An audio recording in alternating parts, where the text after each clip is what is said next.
I find that most people don't even paint for fun, right? The only time they pick up a paintbrush is because they desperately need their security deposit back, right? But I actually first learned how to paint from my grandmother.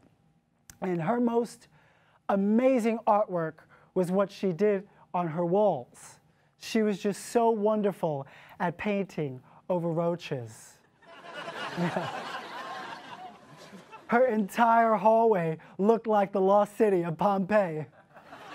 And if you looked really closely at her walls, you could see the preserved remains of mother roaches just clinging on to their babies, asking themselves, why? Why is this woman painting us magenta? Now, Grandma was crafty too. If she didn't have the paint color she needed to complete a project, she did not let that stop her from using nail polish instead. Those projects usually just consisted of her initials. Those were those projects. On everything.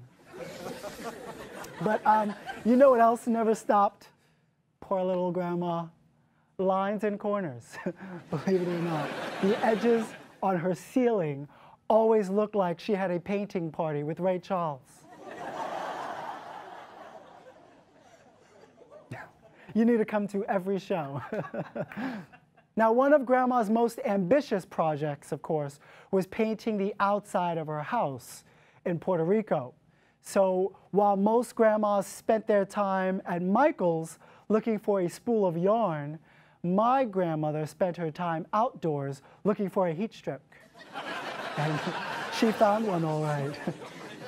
Try painting now, Grandma. Of course, the joke there is that she can't, right? She's dead.